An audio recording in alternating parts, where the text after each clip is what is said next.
सुखकारी, पाप कटेंगे क्षण में भारी। नाम प्रभु का है सुख भारी, पाप कटेंगे क्षण में भारी। नाम का पी ले अमृत घोल, ओ नाम का पी ले अमृत घोल। केशव माधव हरि हरि, केशव माधव हरि हरि बोल। ओ बोल हरि बोल हरि हरि हरि बोल। केशव माधव हरि हरि बोल। बोल हरि बोल हरि हरि हरि बोल। केशव माधव हरि हरि बोल।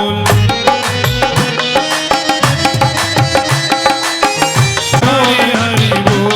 ओ बोल हरि बोल हरि हरि हरि बोल। केशव माधव हरि हरि बोल। केशव माधव हरि हरि बोल।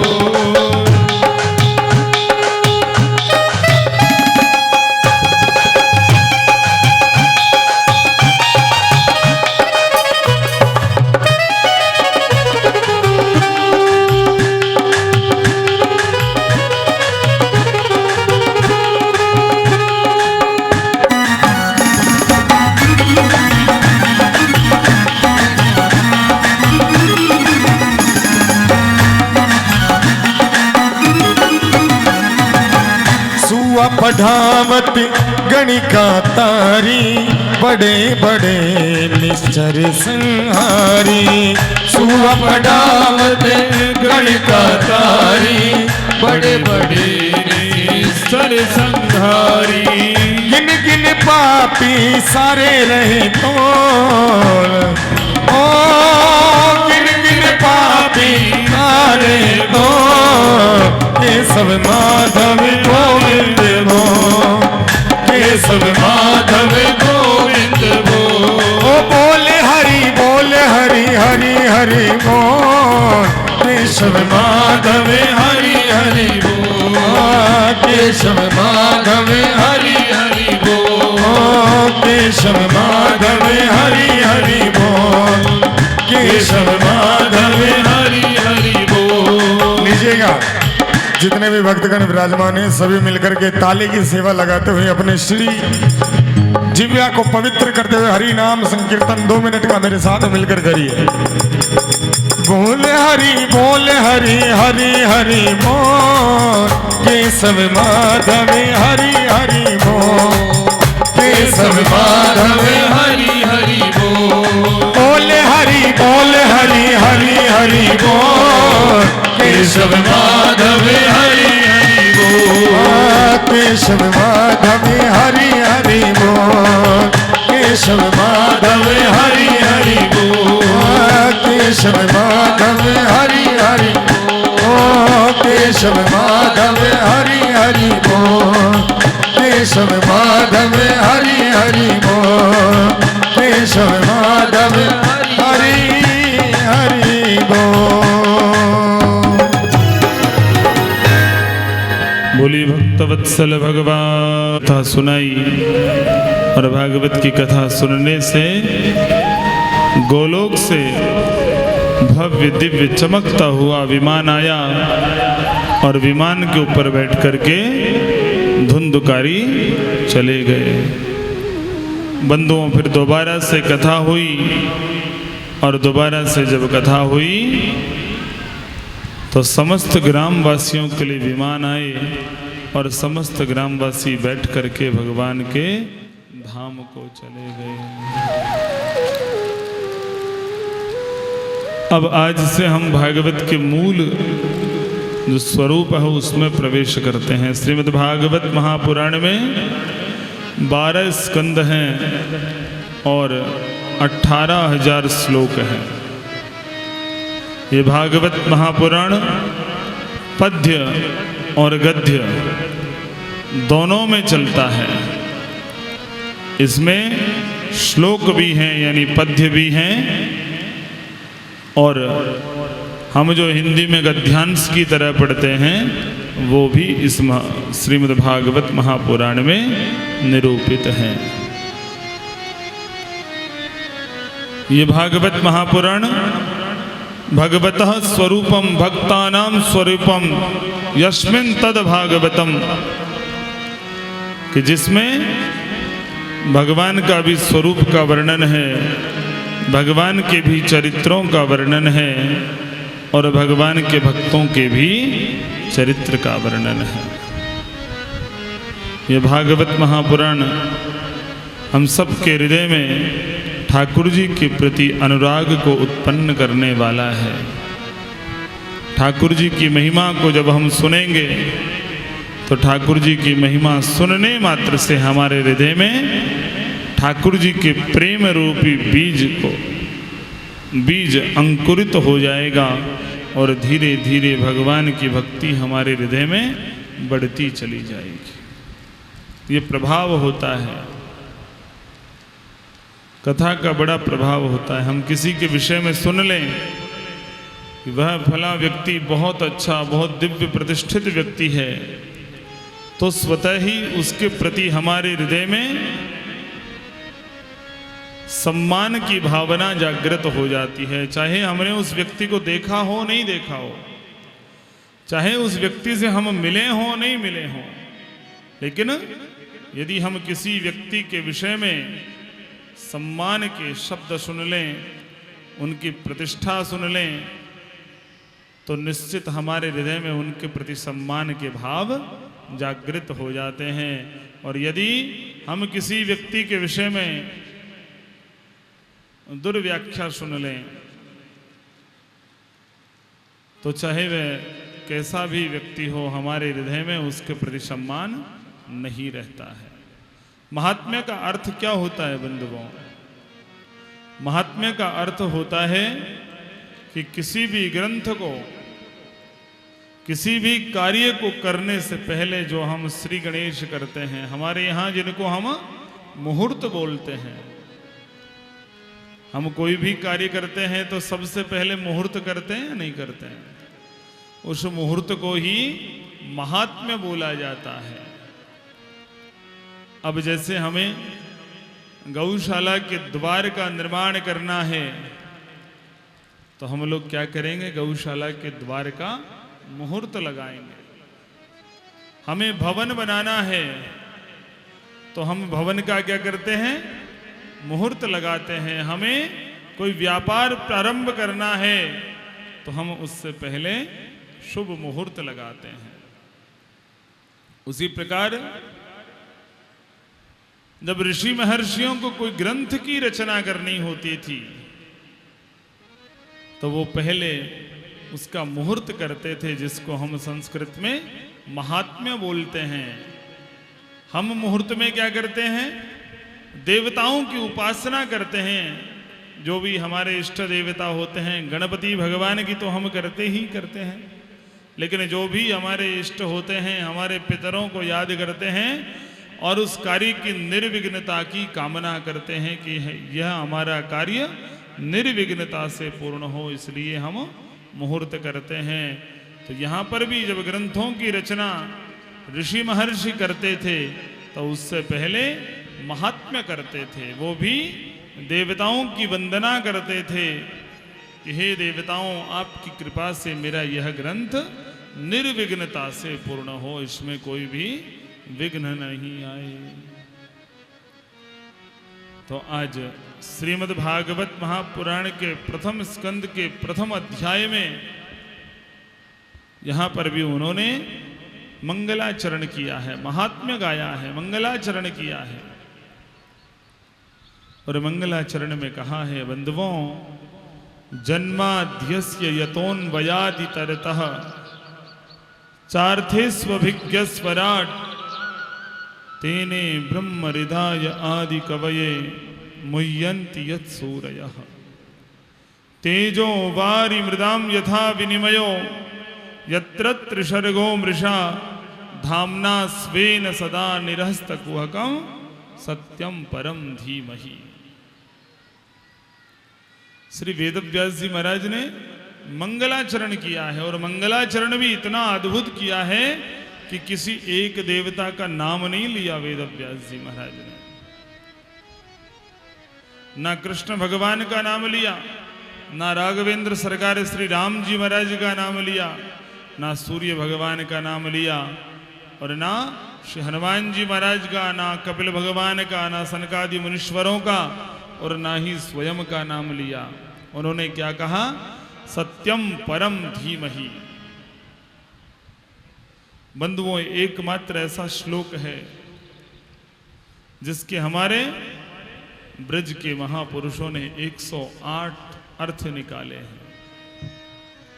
जहां भी जिस भी देवता को यह श्लोक आप समर्पित करते हैं, उन्हीं सब देवताओं के ऊपर यह प्रस्तुत हो जाता है।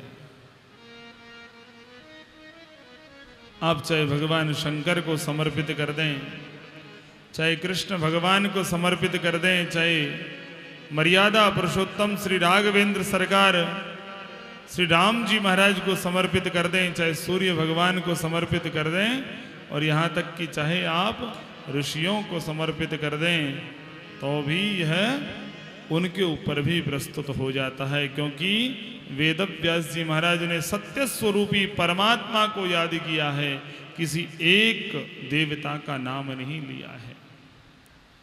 क्योंकि व्यास जी महाराज ऐसे ग्रंथ की रचना करने जा रहे हैं, जो ग्रंथ आने वाले इस कलयुग में सबको जीवन जीने की शैली से रूबरू करवाएगा, और यहाँ तक कि हम किस प्रकार से वास्तविकता में धर्म के मार्ग पर किस प्रकार से चल सकते हैं, वह सब कार्य श्रीमद् भागवत महापुराण करवाता है। आइए हम सब भी ब्रह्म परक उस परमात्मा स्वरूप मंगलाचरण को समझने का प्रयास करते हैं। उन्होंने कहा है जन्माद्यस्य यतः, कि जिससे इस जगत की उत्पत्ति होती है और जिनसे इस जगत का संहार होता है। अर्थेषु अन्वयात्, जो सद्रूप पदार्थों में पृथक पृथक स्वरूप से विराजमान है। इतरतः, जो पृथक है। अभिज्ञ, जो सर्वज्ञ है। स्वराट, जो स्वयं में प्रकाशवान है। ऐसे तेजोमय प्रकाशमय परमपिता परमात्मा को, सत्य स्वरूप परमपिता परमात्मा को हम सब मिलकर के नमस्कार करते हैं। इस प्रकार से महाराज श्री वेद व्यास जी महाराज ने मंगलाचरण गाया है। बंधुओं, एक बार कलयुग के प्रारंभ होने पर 88,000 सौनकादि ऋषिगण ब्रह्मा जी के पास में गए और ब्रह्मा जी से जाकर के कहा, हे पितामह ब्रह्मा, ये कलयुग प्रारंभ होने वाला है और इस कलयुग में जीवों की आयु अल्पायु हो जाएगी। हम सब की जो उम्र है वो कम हो जाएगी। अमूमन लोग दुखी रहेंगे, त्याग तप तपस्या को लोग छोड़ देंगे। तो आप हमें कोई ऐसा स्थान बताइए जहां पर हम भगवान की तपस्या कर सकें। वो समस्त 88,000 ऋषि महापुरुष ब्रह्मा जी महाराज के पास में जाकर के कहने लगे कि कोई ऐसा स्थान बताओ जहां पर हम सब लोग 88,000 ऋषि महापुरुष बैठ करके तपस्या कर सकें। तो बंधुओं, ब्रह्मा जी ने अपने मन से मनस चक्र, एक चक्र छोड़ा और कहा कि इस धरती के ऊपर जहां जाकर के यह चक्र गिरेगा, तुम इसके पीछे पीछे चले जाओ और वहीं पर जाकर के आप सब लोग मिलकर के तपस्या करना। बंधुओं, एक घोर जंगल में आकर के वह चक्र गिरा जिसे आज नैमिषारण्य तीर्थ कहा जाता है।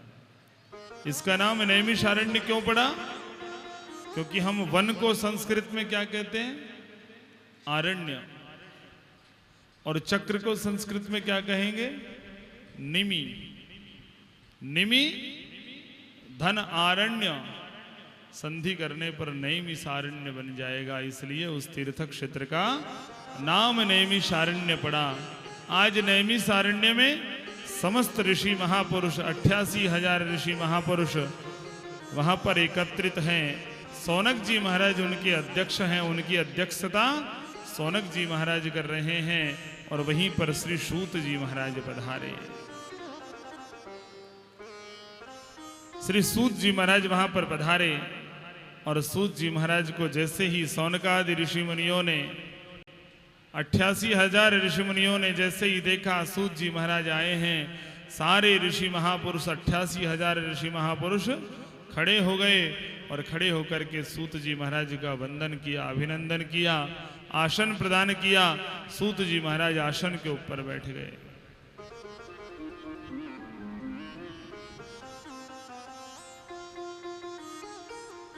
सूत जी महाराज आसन के ऊपर विराज गए। बंधुओं, सौनक जी ने हाथ जोड़ करके कहा कि हे सूत जी, आपका जो ज्ञान है वो कोटि सूर्य समप्रभ, करोड़ों सूर्यों के समान है। आपका दिव्य ज्ञान है। हम सब 88,000 ऋषि महापुरुष आपकी शरण में हैं। आप हमारे ऊपर कृपा करें और आप हमारा उद्धार करें। बंधुओं, हमारा शास्त्र कहता है, शतम विहाय भोक्तव्यम सहस्रम स्नानमाचरेत लक्षम विहाय दातव्यम कोटिम त्यक्त्वा हरिम भजेत। शतम विहाय भोक्तव्यम, 100 काम छोड़ करके हमें भोजन करना चाहिए। शतम विहाय भोक्तव्यम, 100 काम छोड़ करके भोजन ग्रहण करना चाहिए। सहस्रम स्नानमाचरेत, हजारों काम छोड़ करके भी हमें स्नान करना चाहिए। लक्षम विहाय दातव्यम, लाखों काम छोड़ करके भी हमें देना चाहिए, दान देना चाहिए। और कोटिम त्यक्त्वा हरिम भजेत, करोड़ों काम छोड़ करके भी हमें हरि का भजन करना चाहिए।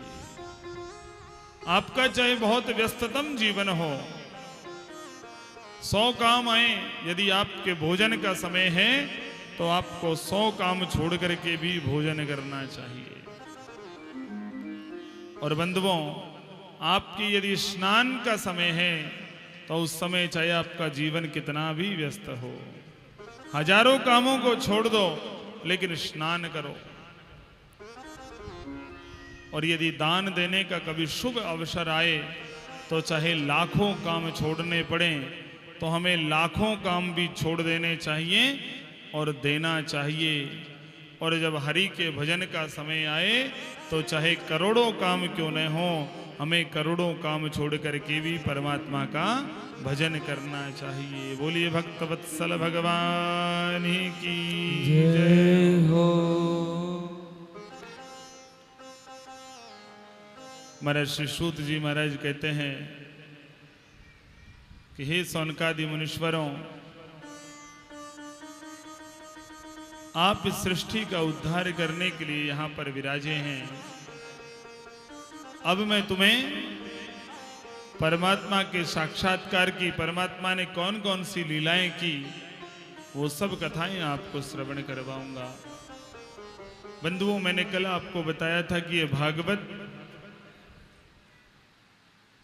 6 व्यक्तियों का संवाद है। प्रथम संवाद सूत जी महाराज और शौनकादि ऋषिवरों का संवाद है। द्वितीय संवाद विदुर जी और मैत्रेय मुनि का संवाद है। और तृतीय संवाद महाराज परीक्षित और सुखदेव जी महाराज का। आप हम सब इसको इस प्रकार से समझ सकते हैं जैसे हम आपस में बातचीत करते हैं, इस प्रकार से ये भागवत की कथा है। सुनने वाले बैठे हैं, सुनाने वाले बैठे हैं। उधर से कोई प्रश्न पूछ रहा है, हे ऋषिवर हमारी यह जिज्ञासा है, फिर सूत जी महाराज उसका उत्तर दे रहे हैं। इस प्रकार से ये कथा है। इसके बाद में मैत्रेय और विदुर जी महाराज का संवाद प्रारंभ हो जाता है। मैत्रेय मुनि से विदुर जी महाराज पूछते हैं और विदुर जी महाराज उनको उत्तर देते हैं। उसके बाद में जैसे राजा परीक्षित को शाप लगता है, उसके बाद में महाराज परीक्षित और श्री सुखदेव जी महाराज का संवाद है। महाराज परीक्षित श्री सुखदेव जी महाराज की शरण में आते हैं और फिर आगे के प्रश्न राजा परीक्षित श्री सुखदेव जी महाराज से पूछते हैं। तो अभी प्रसंग किनका चल रहा है? सूत जी महाराज और सौनकादि ऋषियों का प्रसंग चल रहा है। पंत सूत जी महाराज कहते हैं कि हे सौनकादि ऋषिवरों, मैं आपसे बड़ा प्रसन्न हूं। आपकी उत्कंठा को देख करके, भगवत प्राप्ति की, भगवान की चर्चा को सुनने की इच्छा को देख करके मैं बड़ा प्रसन्न हूं। मेरा मन गदगद हो गया है, मेरा हृदय प्रफुल्लित हो गया है। अब निश्चित मैं जो भी कल्याणकारी कथाएं होंगी वो मैं आपको श्रवण करवाऊंगा। महाराज श्री सूत जी महाराज कहने लगे, वेद व्यास जी महाराज के पुत्र हुए श्री सुखदेव जी महाराज। वेद व्यास जी महाराज किनके पुत्र थे? महर्षि पराशर और माता सत्यवती के पुत्र थे वेद व्यास जी महाराज। और वेद व्यास जी महाराज के पुत्र श्री सुखदेव जी महाराज थे। श्री सुखदेव जी महाराज ने जैसे ही जन्म लिया और जन्म लेते ही श्री सुखदेव जी महाराज वन की ओर प्रस्थान कर गए। कल मैंने समझाया था कि जन्म लेते ही बालक वन की ओर प्रस्थान नहीं कर सकता है, लेकिन श्री सुखदेव जी महाराज 16 वर्षों तक मां के गर्भ में रहे थे। लेकिन 16 वर्षों की भी संज्ञा 2 अष्टौ दी गई है कि 8 को 2 से गुना करेंगे तो कितना हुआ? 16 हुआ। यानी सुखदेव जी महाराज 16 वर्ष के तो हो गए, लेकिन बुद्धि 8 वर्ष के बालक की जैसी निर्मल बुद्धि है, निरअहंकार बुद्धि है, जिनके मन में कोई पाप नहीं है। आज आप छोटे से बालक को आप सर्प के पास में ले जाओ तो उसको भय नहीं है, वो समझता नहीं है। थोड़ा सा बड़ा बालक होगा तो भी वो हानि लाभ का ज्ञान नहीं रखता है कि क्या फायदा है, क्या लोभ है, क्या नुकसान है। इन सब चीजों का उसको ज्ञान नहीं होता है। उसी प्रकार के श्री सुखदेव जी महाराज जन्म लेते ही वन की ओर प्रस्थान कर गए और पीछे से श्री वेदव्यास जी महाराज भागने लगे। तो भागवत जी कहती है, यम प्रव्रजंतम अनुपेतम अपेत कृत्यम द्वैपायनो विरह कातर आजुहाव पुत्रेति तन्मयतया तरवोभिनेदुस्तम सर्वभूत हृदयम मुनिमान तोष्मी। श्री सुखदेव जी महाराज पीछे से चिल्ला रहे हैं, हे पुत्र रुक जाओ, अरे पुत्र रुक जाओ, अरे पुत्र रुक जाओ।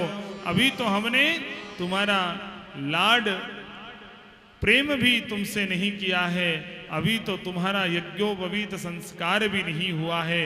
हे पुत्र तुम रुको, अभी तो मैं तुम्हें विद्या का अध्ययन करवाऊंगा, तत्पश्चात मैं तुम्हें इस संसार की सेवा के लिए समर्पित करूंगा। हे पुत्र रुक जाओ, हे पुत्र रुक जाओ। लेकिन बंधुओं, श्री सुखदेव जी महाराज नहीं रुके। क्यों नहीं रुके?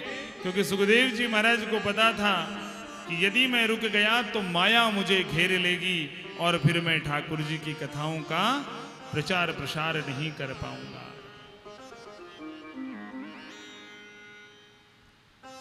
महाराज जैसे ही वेदव्यास जी महाराज को आज इस स्थिति परिस्थिति में देखा तो वृक्षों ने उत्तर दिया,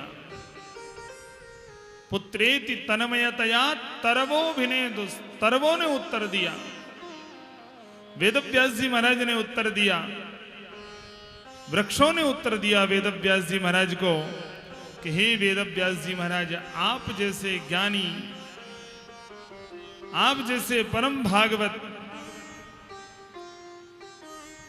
आप जैसे परम भागवत व्यक्ति भी यदि इस प्रकार से पुत्र मोह को प्राप्त करेंगे तो ये संसार कैसे चलेगा? अरे हम भी तो वर्ष भर में न जाने कितने पुत्रों को जन्म देते हैं और फिर इस सृष्टि के पालन के लिए, इस समाज की सेवा के लिए उन पुत्रों को हम त्याग देते हैं। कभी हमने तो पुत्र मोह नहीं किया। कभी हम तो इस प्रकार से व्याकुल नहीं हुए? बताओ बाबाओ, वृक्ष वर्ष भर में कितने पुत्र उत्पन्न करते हैं, अनेक अनेक फल होते हैं, वृक्षों के तो फल ही पुत्र हैं, और वो फलों को संसार की सेवा में समर्पित कर देते हैं। कभी ये नहीं पूछते हैं कि इनको कौन पाएगा, लेकिन समाज की सेवा में वो फलों को छोड़ देते हैं, कभी मोह नहीं करते हैं। तो वो वृक्ष कह रहे हैं, हे वेदव्यास जी महाराज, हम भी तो अपने पुत्रों को समाज की सेवा में समर्पित कर देते हैं, तो आप इतना लोभ, आप इतना मोह क्यों कर रहे हैं? महाराज जैसे ही वृक्षों का उत्तर सुना, वेदव्यास जी महाराज लौट आए। वेदव्यास जी महाराज लौट आए। एक दिन वेदव्यास जी महाराज के पास देवर्षि नारद आए, और देवर्षि नारद ने देखा कि आज वेदव्यास जी महाराज बड़े सुस्त हैं। आप लोग थोड़ा आगे आ जाओ ना, मुझे आपका चेहरा दिखता रहे, मुझे परेशानी नहीं है, इधर आ जाओ ना। ये भी देखिए एक नियम होता है कथा का, व्यास गद्दी से पीछे नहीं बैठना चाहिए कभी।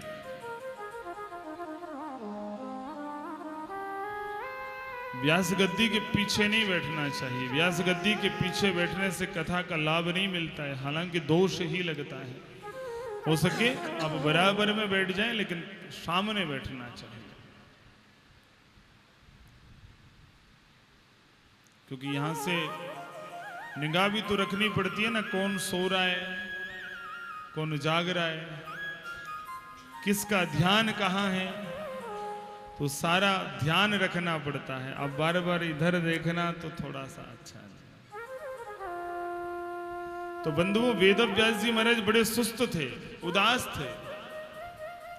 आज देवर्षि नारद आए, देवर्षि नारद ने कहा, आज वेदव्यास जी आप उदास क्यों हैं? क्या हुआ, क्या चिंता है?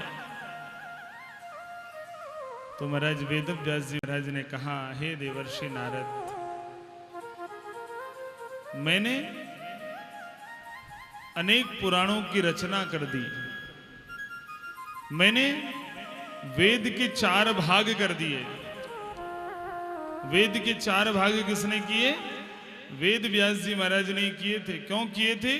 कि एकमात्र जब वेद एक जगह ये संग्रहित था, उस समय वेद को पढ़ना असंभव था। आज के समय अनुसार यदि देखा जाए तो वेद को पढ़ना असंभव हो जाता, क्योंकि आज कलयुग में हम सब की उम्र बहुत कम हो चुकी है, विद्या अध्ययन की उम्र भी बहुत कम हो चुकी है। इसलिए वेद के 4 भाग किए, और 4 भागों की भी कई शाखाएं वेदव्यास जी महाराज ने की। ऋग्वेद, यजुर्वेद, सामवेद, अथर्ववेद, ये 4 वेदों की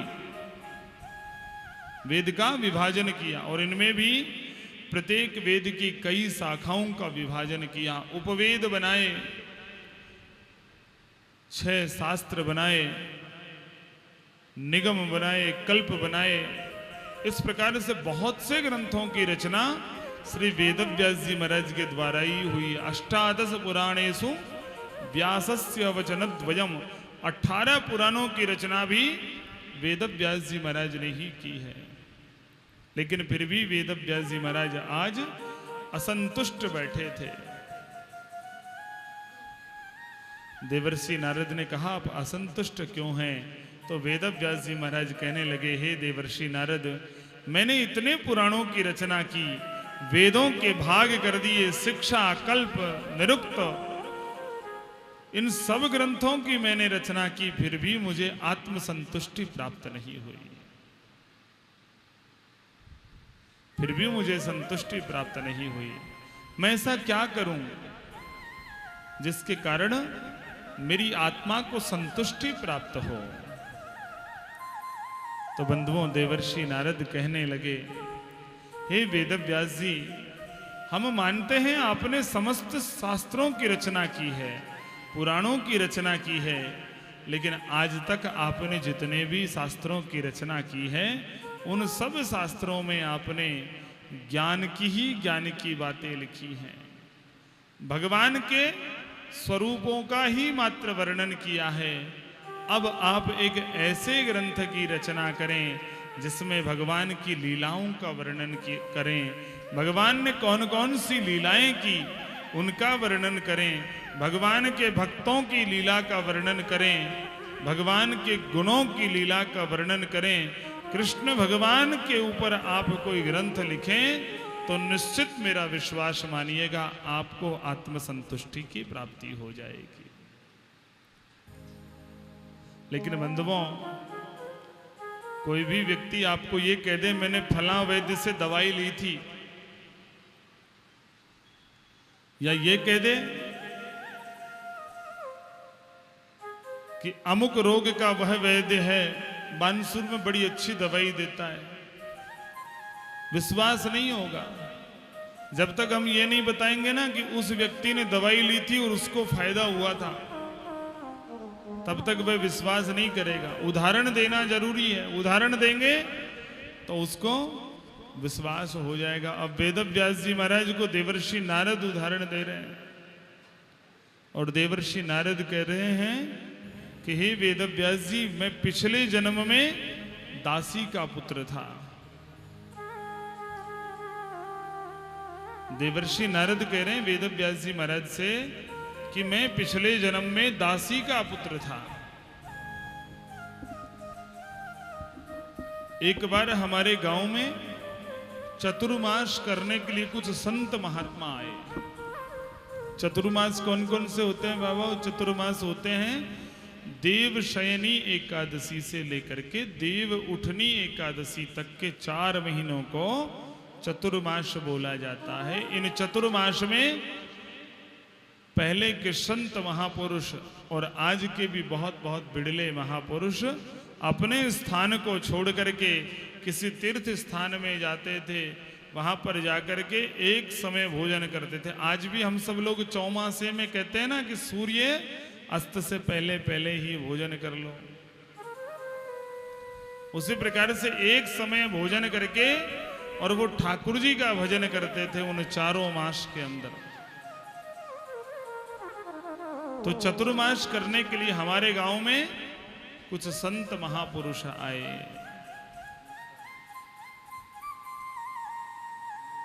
तो जब गांव में संत महापुरुष गए तो गांव के आप जैसे सभी प्रबुद्ध लोगों ने संतों का स्वागत किया, सम्मान किया, संतों से आने का कारण पूछा। तो बंधुओं, संतों ने कहा कि हम यहाँ चतुर्मास करना चाहते हैं, आपकी बस्ती में रह करके हम भगवान का भजन करना चाहते हैं। सभी लोग बड़े प्रसन्न हो गए कि हमारे गांव में संत 4 महीने तक रहेंगे, हमें संतों की सेवा करने का सौभाग्य प्राप्त होगा। तो बंधुओं, आप जैसे किसी विशेष महापुरुष ने कहा कि वह जो दासी का पुत्र है उस दासी के पुत्र की क्यों ना यहाँ संतों की सेवा लगा दी जाए, क्योंकि वह दासी इतनी निर्धन थी कि 5 से 10 घरों में जाती, भिक्षा मांग करके लेके आती और अपने पुत्र को खिलाती थी। तो क्यों ना उस दासी के पुत्र की यहाँ पर जिम्मेदारी लगा दी जाए कि संतों के यहाँ झाड़ू निकालना है। संत जब भोजन प्रसाद कर लें तो संतों के जो बर्तन इत्यादि हैं उनको साफ करना है, संतों के वस्त्र धोना है, संतों के पैरों को दबाना है। तो इस प्रकार से उस दासी के पुत्र की संतों के यहाँ उन्होंने ड्यूटी लगवा दी। वह दासी का पुत्र बड़े मन से संतों की सेवा करता, प्रेम से प्रातःकाल जल्दी आ जाता, जहाँ संतों का स्थान रुकने का बनाया वहाँ झाड़ू लगाता, पोछा लगाता। जैसे ही संत भगवान प्रसादी पा लेते तो संतों का जो झूठा बचता वो प्रसाद वो दासी का पुत्र पा लेता। बर्तनों को बड़े अच्छे से साफ करता, संतों के वस्त्र इत्यादि प्रक्षालन करता।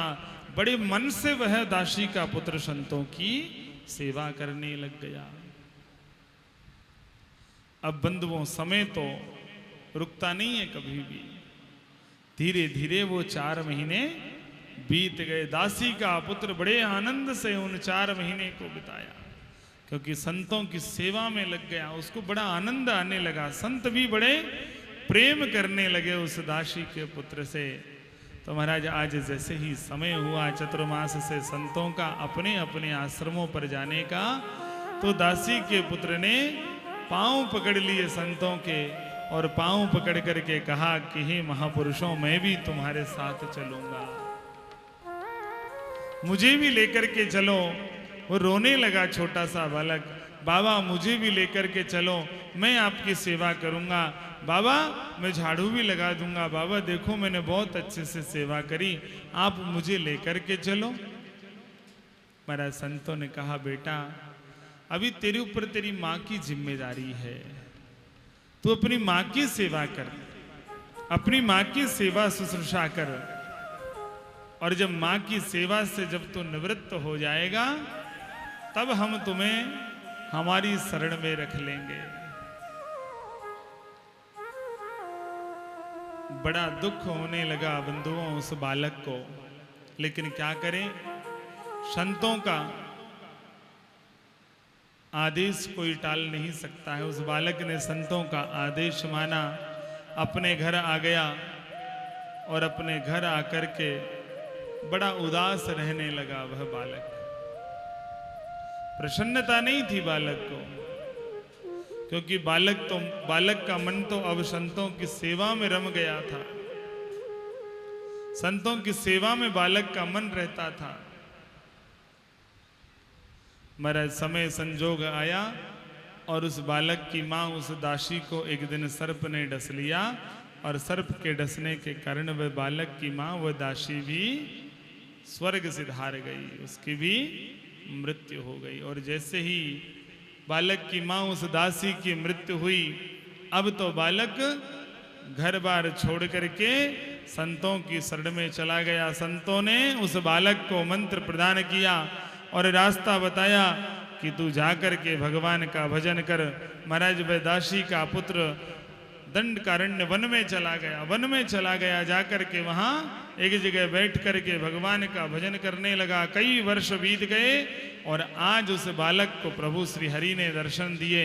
जैसे ही प्रभु हरि ने दर्शन दिए, बालक की आंख खुली, आंख खुलते ही बालक झटपटाया, बालक ने भगवान के दर्शन किए। भगवान श्री हरि ने कहा कि अभी मैं इस जन्म में तो तुम्हारे ऊपर कृपा नहीं कर सकता, क्योंकि अभी तुम्हारे भोगों के भोग बाकी हैं। अगले जन्म में मैं तुम्हें मेरा परम प्रिय पार्षद बनाऊंगा और सदा सर्वदा तुम मेरा गुणगान करते रहोगे। अब महाराज वह बालक मृत्यु की प्रतीक्षा करने लगा। जैसे समय आया उस बालक की मृत्यु हुई और अगले जन्म में वह बालक भगवान का परम प्रिय पार्षद यानी देवर्षि नारद बन करके आया। बोलिए भक्तवत्सल भगवान की जय हो। तो महाराज देवर्षि नारद कह रहे हैं, हे वेदव्यास जी महाराज, मात्र मेरे जैसे दासी के पुत्र के ऊपर जब ठाकुर जी इतनी बड़ी कृपा कर सकते हैं, मैंने मात्र भगवान के भक्तों की सेवा की। अभी तक जो भी आपने ग्रंथ में लिखा है मात्र भगवान की महिमा लिखी है, भगवान के भक्तों की महिमा नहीं लिखी। जब आप भगवान के भक्तों की महिमा लिखना प्रारंभ कर देंगे तो भगवान ज्यादा प्रसन्न होंगे।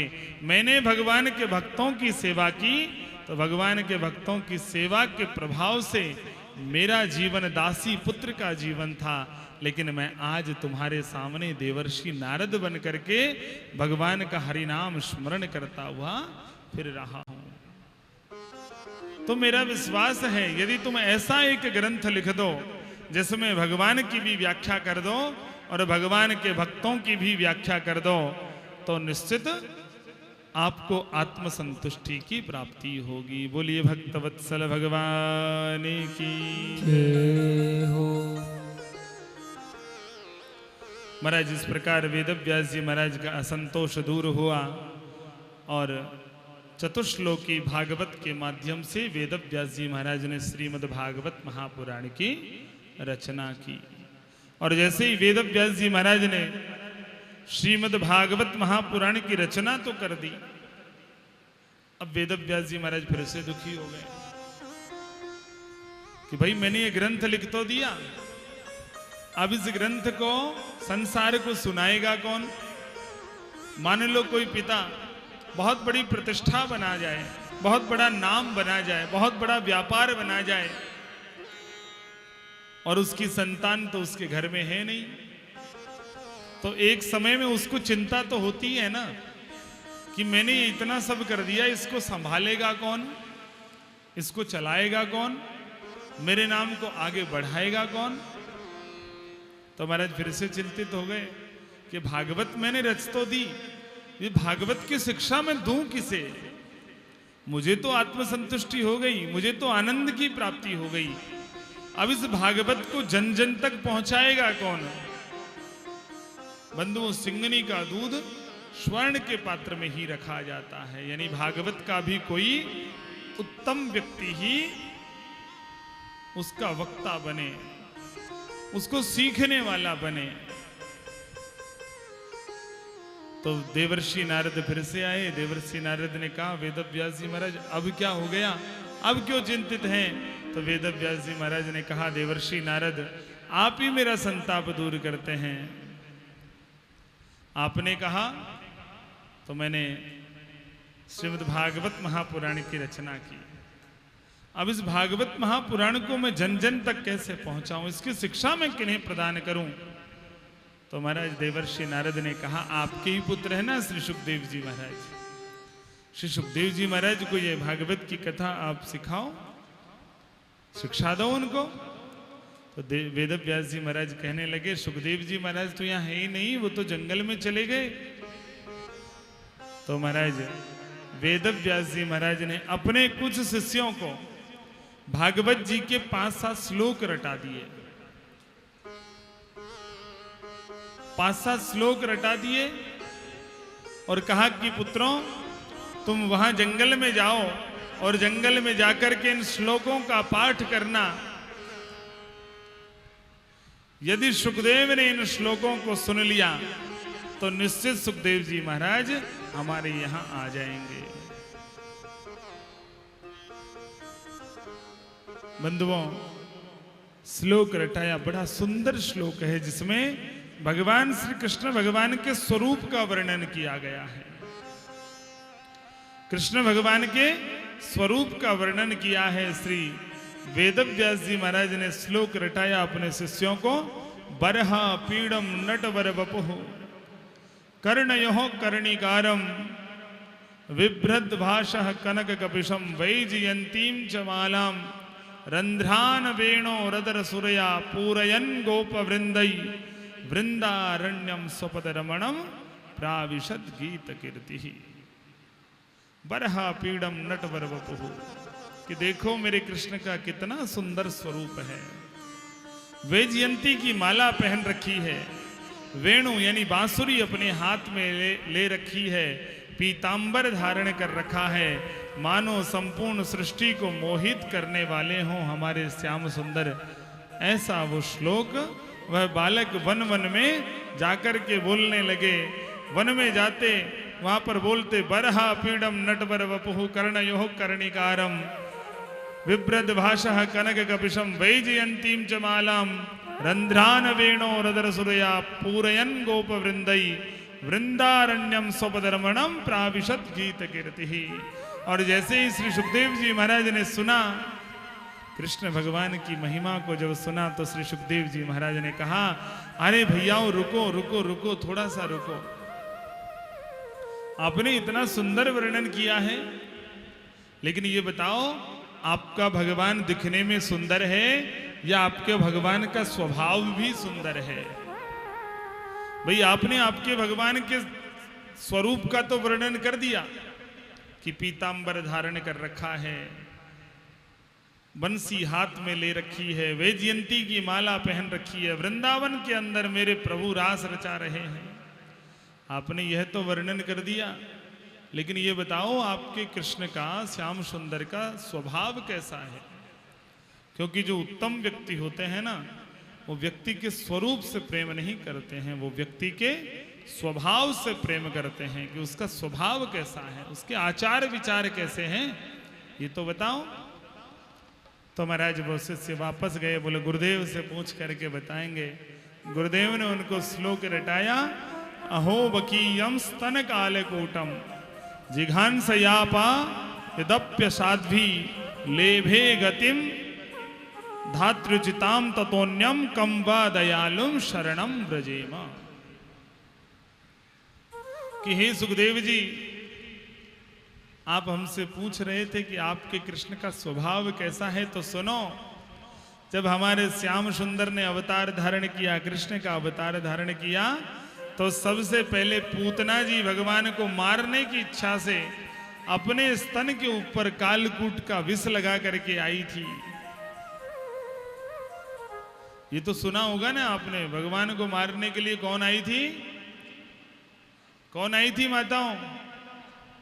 थोड़ा ध्यान इधर लगाओ, आपस में बातचीत मत करो। भगवान को मारने की इच्छा से कौन आई थी माताओं? कौन आई थी? जी आप सबको पता तो है। तो वो शिष्य कह रहे हैं कि सुखदेव जी महाराज, मेरे छोटे से श्याम सुंदर को, छोटे से कृष्ण भगवान को जन्म भी लिया ही था, ये मान लो अवतार लिया था भगवान ने, लेकिन छोटे से थे।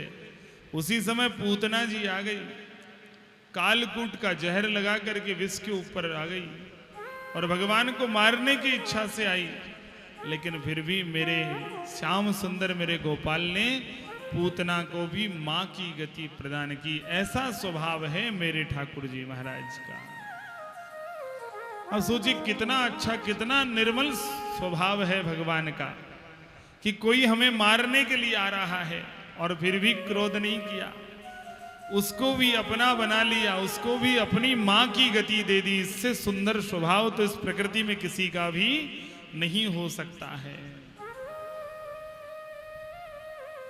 आप हम सबको तो कोई पीछे से कुछ बोल देना तो हमें वही सहन नहीं होता है। अरे वो फला व्यक्ति आपके विषय में ऐसा बोल रहा था, अब चाहे पता नहीं उसने बोला है नहीं बोला है, लेकिन हम तो उसको सत्य मान करके उस व्यक्ति से द्वेष रखना प्रारंभ कर देते हैं। वो तो हमारे विषय में ऐसा सोचता है। अरे आपने अपने कानों से नहीं सुना, आप इस प्रकार से कैसे विश्वास कर सकते हैं? लेकिन हमारे भगवान को देखिए महाराज, भगवान ने मां की गति प्रदान की पूतना मैया को। क्योंकि भगवान ने वहां संदेश दिया कि छोटे से बालक को स्तन कौन पिला सकता है, दूध कौन पिलाता है? या तो दूध मां पिलाती है या फिर मौसी पिलाती है। तो मौसी भी मां के समान ही होती है। तो छोटे छोटे वो ऋषि कुमार, वो वेद व्यास जी महाराज के शिष्य बोलने लगे कि हे सुखदेव जी महाराज, आप हमसे कृष्ण भगवान के स्वभाव के बारे में पूछ रहे थे ना। कृष्ण भगवान का स्वभाव ऐसा है कि जब भगवान को मारने की इच्छा से पूतना जी आई तो भगवान ने उन्हें भी अपनी मां की गति, मां का स्थान प्रदान किया। ऐसा निर्मल स्वभाव है हमारे कृष्ण भगवान का। श्री सुखदेव जी महाराज मोहित हो गए और सुखदेव जी महाराज ने कहा कि मुझे और सुनना है, मुझे और जानना है, कृष्ण के विषय में जानना है, ये श्लोक मुझे और सुनने हैं। तो महाराज उन शिष्यों ने कहा अब हमें नहीं आते, अगर तुम्हें और श्लोक सीखने हैं और श्लोक सुनने हैं तो तुम्हें हमारे साथ चलना पड़ेगा। बंधुओं, सुखदेव जी महाराज उन ऋषि कुमारों के साथ में आए और जैसे ही वेद व्यास जी महाराज के पास में पहुंचे, वेद व्यास जी महाराज ने श्री सुखदेव जी महाराज को भागवत की शिक्षा प्रदान की। बोलिए भक्त वत्सल भगवान की जय हो। महाराज फिर सौनकादि ऋषि पर पहुंचते हैं। हे सूत जी महाराज, हमने सुना है सबसे पहले सुखदेव जी महाराज ने राजा परीक्षित को यह भागवत की कथा सुनाई थी। तो राजा परीक्षित को ऐसी क्या आवश्यकता पड़ी कि उन्हें भागवत की कथा सुननी पड़ी? तो बंधुओं, श्री सुखदेव श्री सूत जी महाराज कहते हैं कि जब कौरव और पांडवों के बीच में युद्ध चल रहा था और युद्ध लगभग समाप्ति की ओर ही था, उस समय अश्वत्थामा ने रात्रि को सोते हुए द्रौपदी के 5 पुत्रों की हत्या कर दी। युद्ध लगभग जीत चुके थे पांडव, क्योंकि दुर्योधन का वध कर दिया था और दुर्योधन के वध के बाद में युद्ध समाप्त ही हो गया था। लेकिन अश्वत्थामा जीवित था, क्योंकि अश्वत्थामा बलिर्व्यासो, अश्वत्थामा चिरंजीवियों में है, जो हमारे 8 चिरंजीवी बताएगा। अश्वत्थामा बलिर्व्यासो, अश्वत्थामा बलि, व्यास जी महाराज, हनुमान जी महाराज, कृपाचार्य, इस प्रकार से ये 7 चिरंजीवी बताए गए हैं। फिर एक ऋषि कुमार को और उसमें जोड़ करके 8 चिरंजीवी बने। तो अश्वत्थामा चिरंजीवी है, अश्वत्थामा की हत्या या मृत्यु नहीं हो सकती है। लेकिन अश्वत्थामा ने क्या किया? अश्वत्थामा ने, महाराज थोड़ा सा मुझसे हो गया, अभी दुर्योधन की मृत्यु नहीं हुई थी। दुर्योधन पानी के अंदर छुप करके बैठा था। अश्वत्थामा ने अपने मित्र दुर्योधन को प्रसन्न करने के लिए रात्रि के अंदर जाकर के सोते हुए पांडवों के, द्रौपदी मैया के 5 पुत्रों की हत्या कर दी। और जैसे ही 5 पुत्रों की हत्या करके दुर्योधन के पास में पहुंच गया और दुर्योधन से कहा, मित्र आज तो मैं बहुत अच्छा कार्य कर करके आया हूं। बोला आप क्या करके आए? तो 5 के सिर लेकर के गया था। बोलो देखो मैंने 5 को मार दिया है। अब दूर से जब सिर देखे तो दुर्योधन बड़ा प्रसन्न हुआ, गदगद हो गया, हंसने लग गया दुर्योधन। और जैसे ही जब वो सिरों को निकट लेकर के गया तो अश्वत्थामा ने कहा कि मैं पांडवों की हत्या तो नहीं कर पाया, लेकिन मैंने पांडवों के पुत्रों की हत्या कर दी। अब दुर्योधन दुखी होने लगा, अरे दुष्ट अश्वत्थामा, तूने तो हमारे वंश का ही नाश कर दिया। हमारे वंश में अभिमन्यु था, अभिमन्यु भी युद्ध में मारा गया। ये पांडवों के, द्रौपदी के 5 पुत्र बाकी थे, इन 5 को भी तूने मार दिया। हे अश्वत्थामा, तूने ये क्या किया? तूने तो हमारा कौरव पांडवों का जो वंश था वो वंश ही तूने समाप्त कर दिया। महाराज दुर्योधन दुखी हो गया और दुर्योधन को ऐसा आशीर्वाद था कि जब तू एक बार में ही प्रसन्न होगा और तुरंत दुखी होगा, उसी समय तेरी मृत्यु हो जाएगी। दुर्योधन की मृत्यु हो गई। इधर जब देखा द्रौपदी ने कि उसके 5 पुत्र आज उठे नहीं हैं, कक्ष में जाकर के देखा तो उनके धड़ पड़े हुए थे। द्रौपदी मैया विलाप करने लगी। 5 पांडव वहां पर दौड़ करके आए, कृष्ण भगवान दौड़ करके आए और जैसे ही देखा तो द्रौपदी मैया ने कहा कि हे अर्जुन, तुम्हें मेरी सौगंध है, इनका वध करने वालों को तुम हत्या करोगे, उसका भी तुम वध कर दोगे। महाराज 5 पांडव कृष्ण भगवान घोड़ा लेकर के दौड़े, आगे आगे अश्वत्थामा और पीछे पीछे अर्जुन के सहित 5 पांडव कृष्ण भगवान दौड़े। एक जगह जाकर के अश्वत्थामा का घोड़ा गिर गया, थक गया। अश्वत्थामा नीचे उतर गया और नीचे उतर करके अश्वत्थामा ने ब्रह्मास्त्र का संधान किया। ब्रह्मास्त्र पांडवों के ऊपर अश्वत्थामा ने छोड़ दिया। बंधुओं, कृष्ण भगवान ने कहा कि अर्जुन, क्या तुम्हें ब्रह्मास्त्र चलाना नहीं आता? अर्जुन ने कहा महाराज आता है। तो बोला आप भी ब्रह्मास्त्र का संधान करो, आप भी ब्रह्मास्त्र छोड़ो। महाराज इधर से अर्जुन ने अभिमंत्रित करके और ब्रह्मास्त्र चला दिया। तभी वेदव्यास जी महाराज ने दोनों ओर से ब्रह्मास्त्रों को रोक दिया, क्योंकि यदि वह ब्रह्मास्त्र टकरा जाते तो सृष्टि का उथल पुथल हो जाता। वेदव्यास जी महाराज ने कहा कि हे अर्जुन, आप अपने ब्रह्मास्त्र को पीछे लो। इधर अश्वत्थामा से कहा कि आप भी अपने ब्रह्मास्त्र को पीछे लो। अर्जुन ने वेदव्यास जी महाराज की आज्ञा मान करके ब्रह्मास्त्र को अपने पास में वापस ले लिया और अश्वत्थामा ने कहा कि मैं वापस लेना नहीं जानता हूं, मैं इसकी दिशा परिवर्तन कर सकता हूं लेकिन मैं वापस नहीं ले सकता हूं। महाराज अश्वत्थामा ने सोचा कि अभी पांडवों का वंश समाप्त नहीं हुआ है, अभी पांडवों का वंश उत्तरा के गर्भ में पल रहा है, अभिमन्यु की पत्नी उत्तरा के गर्भ में पल रहा है, क्यों ना मैं इस ब्रह्मास्त्र का मुंह उत्तरा के गर्भ की ओर कर देता हूं। तो उत्तरा का गर्भ यदि नष्ट हो गया तो पांडवों का समूल नष्ट हो जाएगा। महाराज ब्रह्मास्त्र की दिशा उत्तरा के गर्भ की ओर अश्वत्थामा ने कर दी। पांडवों ने अश्वत्थामा को पकड़ा और पकड़ करके पांडव उस अश्वत्थामा को शिविर की ओर लेकर के आ गए। भगवान कृष्ण ने कहा कि अर्जुन, तुमने प्रतिज्ञा की थी कि जिन्होंने भी मेरे पुत्रों की हत्या की है या जिसने भी मेरे पुत्र की हत्या की है मैं उसका वध करूंगा, तो अब आप अपनी प्रतिज्ञा को पूरी करो। महाराज अर्जुन कहने लगा कि हे केशव, ये मेरे गुरुपुत्र हैं, अश्वत्थामा मेरा गुरुपुत्र है, मैं इनका वध नहीं कर सकता। तो भगवान ने कहा, अभी तो आपने प्रतिज्ञा की थी, तो प्रतिज्ञा को कैसे तोड़ सकते हो। महाराज फिर अर्जुन ने कहा कि ये ब्राह्मण भी है, यदि मैं इनका वध करूंगा तो मुझे ब्रह्म हत्या का दोष भी लगेगा। और केशव, क्या आप चाहते हैं कि मुझे ब्रह्म हत्या का दोष लगे? तो भगवान ने कहा कि अर्जुन, फिर अपनी प्रतिज्ञा तो पूरी करो।